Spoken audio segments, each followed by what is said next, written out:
With Bandai's AT-ST streaked and panel lined, I think it's time to start weathering this guy. Now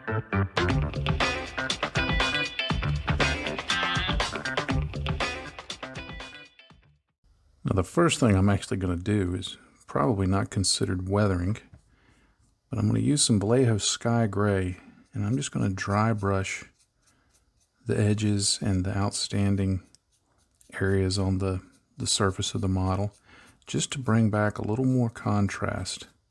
The panel wash did what I wanted. It darkened things down. The streaking did what I wanted. I can't speak this morning. And that gave us some nice tonal variation on the surface. But in doing all of that, there was just a little bit of loss of clarity on some of the details. So by going in and doing a light dry brush of the sky gray, which really isn't in stark contrast to the rest of the colors, but it's enough of a contrast that it helps edges and shapes stand out a little bit. And it just brings back, like I said, a bit of definition to the model. And it doesn't hurt to do a little bit of that on here to blend things and add more texture. On something like this, I'm going to hit it a little more on the top so that it lightens up the top in comparison to the bottom to help bring that volume out. Dry brushing is a very useful technique. A lot of people look down on it, but quite frankly, I think when people poo-poo the technique, it's because they don't know how to most effectively employ it. So hopefully, if you've always thought it was a bit of a beginner technique, this will be something to give you to think about using it in a way that's actually very, very effective. The next step I want to do is some sponge chipping, and I've got a piece of sponge here in my clamps that I just trimmed off a little bit of the edge so the contact point is smaller. You could go with a larger piece or a smaller piece. It's completely up to you and the effect that you want to get. I've got some of my sky gray here in my palette, and I've thinned it with just a little bit of water. If you're not familiar with sponge chipping, all you do is get a little bit of the paint on your brush. There's not a lot on there, but you get a little bit of the paint on the brush and you just start dabbing it off until there's less and less paint, and you start getting a pattern that looks like the amount of chipping you want to apply. And then you simply begin touching that onto the model.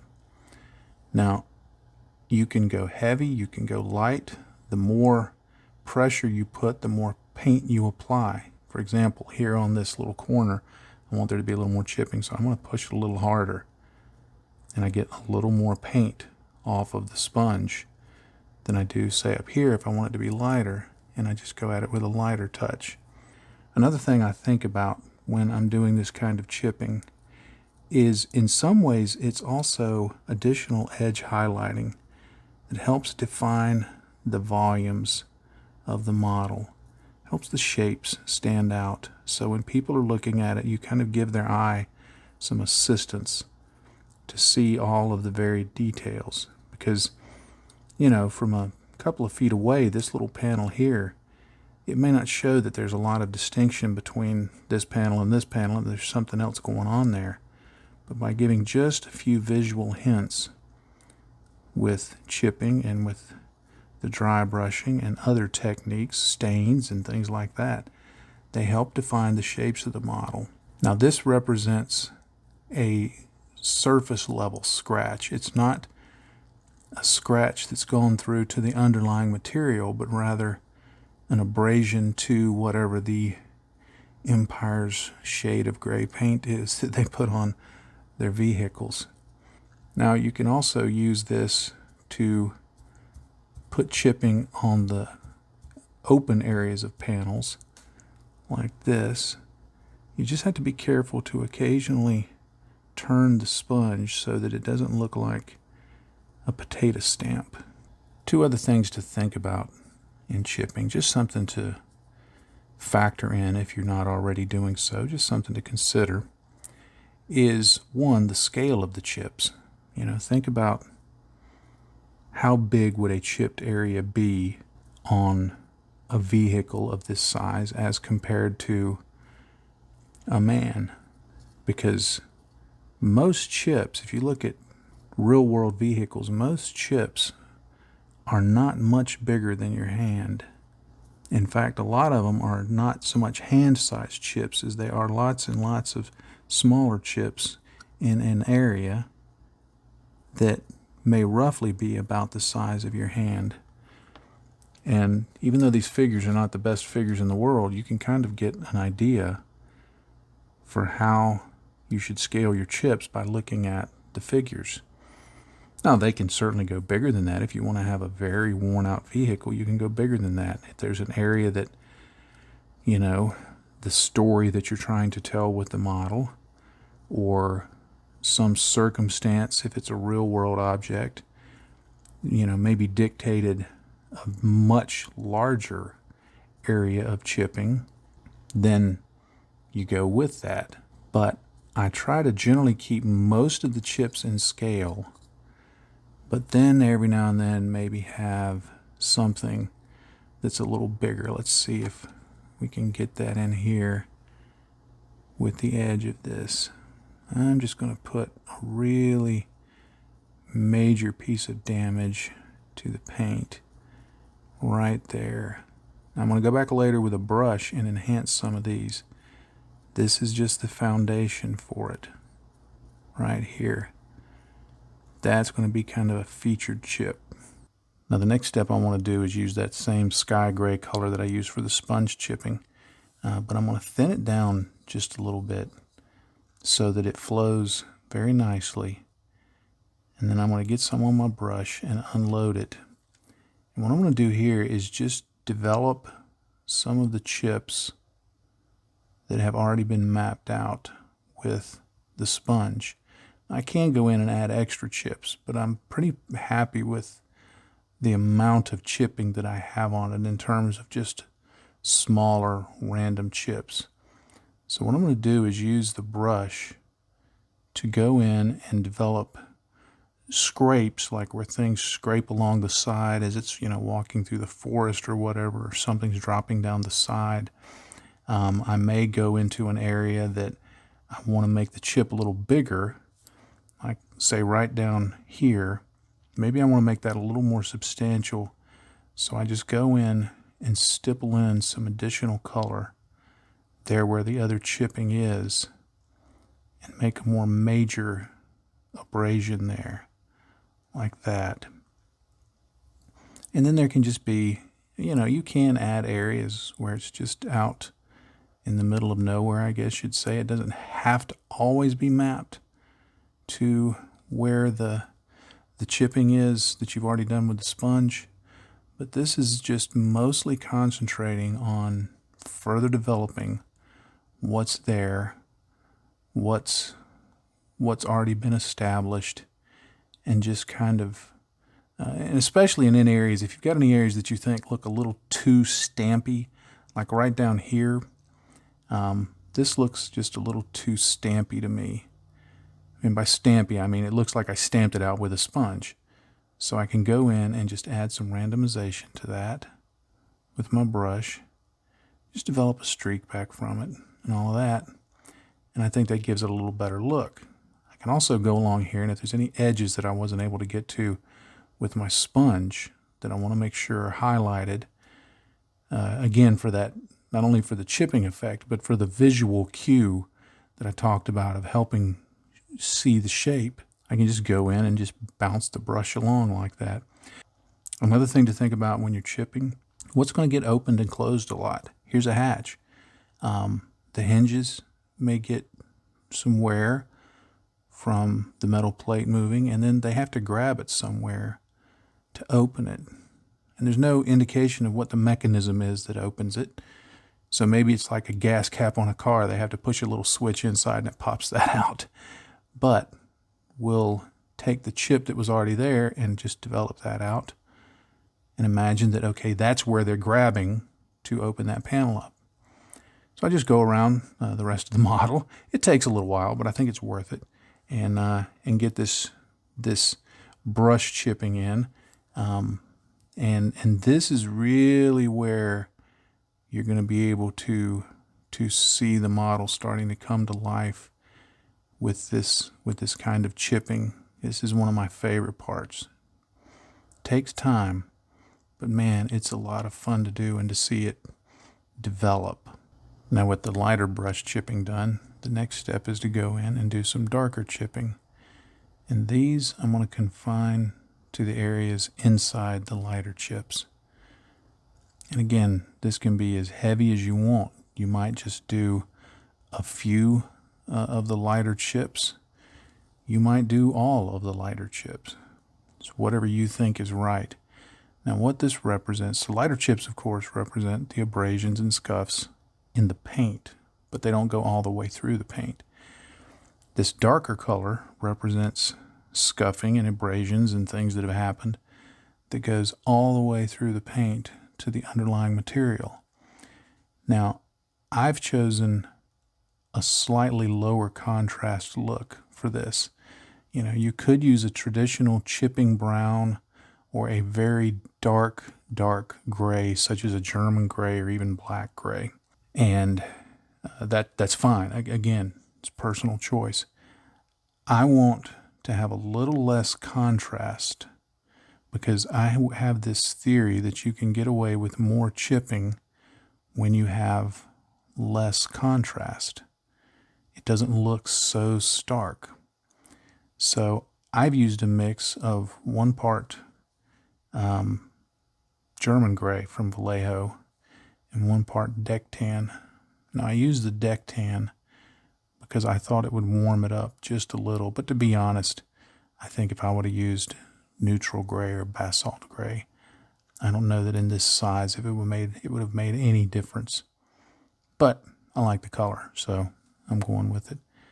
Another thing to consider when you're doing the darker chips to the underlying material is, do you want it to in any way represent some kind of oxidization going on, some kind of rust? That doesn't mean you have to make it a rust bucket, but some materials, when exposed to air and sun and water and stuff like that, they just naturally turn a more brownish color.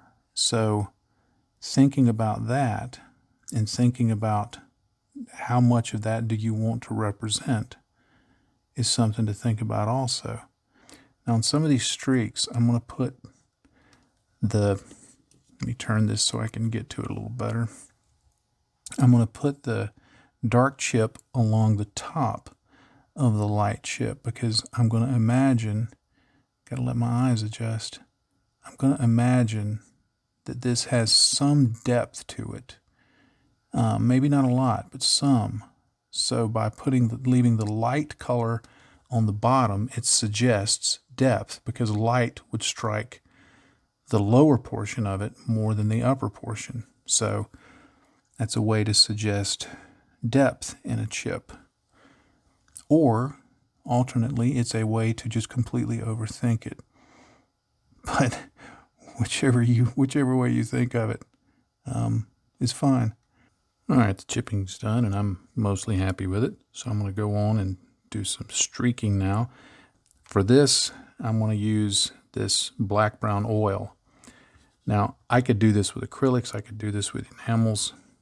I'm choosing oils simply because I'm in the mood to use some oils.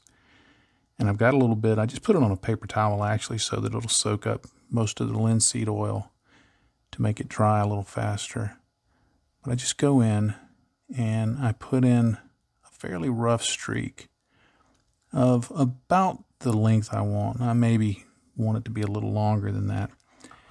And then I just get another brush, damp it in odorless thinner, work most of it off on a paper towel, and then I just start kind of coming in from the side until it starts hitting that oil and starts pulling it down and blending it in. Now, I'm real bad about arcing things like this. I can't draw a straight line to save my life, so I have to kind of adjust it.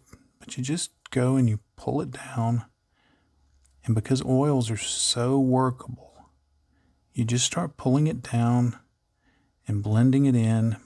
And if you need to, you take your finger and you wipe some of it off. You can wipe the whole thing down like that, you know, and end up with a pretty credible streak. If you get more of it off or streaked than you want, one of the things I do is I just take a cotton bud and dip it in odorless thinner. And you can just push some of that back up there, blend it around, start the process again, and streak it down. Another thing that I like doing with oils, on some features like these little doors up at the top of whatever this thing is, it reminds me of a refrigeration unit on the back of a truck or something. But anyway, I like to paint some under there like that. Did I get enough? We'll see. And then take my brush that's damped in thinners and just start lightly pulling that down like that. And then maybe pull a streak here or there. And just make that look a little dirty, like there's some grime that got under there and it came out. And it's just running down a little bit. So, and it also adds to the shadow for that area. So it enhances the fact that, okay, here's an element that's raised up from the surface. Let me use a little bit more oil on this side. I don't think I got enough on that other side to really demonstrate it nicely. There we go. See, I can just pull that down like that. And then get a little more thinner on there. And then push it back up. You can push the oil back into something. And then pull it back down. You just keep working it until you get it like you want. Like that. So I'm just going to go around and I'm going to add these stains in until it's as stained as I think it needs to be. I think I'm going to call this end video. I've still got a lot of work to do off camera. I've been, for this video, just for the sake of simplicity, I've been focusing completely on this part of the model. I've still got to go back and catch up everything else to this point, and I've still got a little work to do on this point with the streaks and things like that. But I think it demonstrates what I'm doing, and more importantly, what I think is more important is why I'm doing it. You know, the techniques are generally fairly easy. If I can do it, anybody can do it. But I think where it's important and where I get the most questions, quite frankly, is why do you do it the way you do it? Why does anybody do it the way they do it? So I think hopefully that's been helpful, even though I've been rambling a bit. Hopefully that's been helpful in your own thinking, and will give you some ideas to perhaps add to your own modeling. Now you know the drill. There's a link down over here. If you'd hit that and subscribe to this channel, I would be most grateful. Hit the little bell icon so you'll know when I have new videos out. I would be most grateful if you would drop a comment down below and leave this video a like. It helps me grow the channel. I'm really trying to grow the channel, and every bit of interaction I get helps with that. So I would be most grateful. If you would like to support the work that I do, there's some links down below to do that. You can do it both on Patreon, which has a link down below, and on YouTube. You can click the join button and join there. And there's just some various benefits that you get from doing that. So I'd be grateful if you consider that. If you're already supporting this channel through either one of those sources, thank you so much. It's your support that makes what I do possible. It is a blessing to me. It's a blessing to my family that you do this for us. So thank you so very much for supporting the work that I do. As I always like to do, I'll just leave you with one final thought. In this hobby, if you're not having fun, you're doing it wrong. Happy day to you, friends. Bye-bye.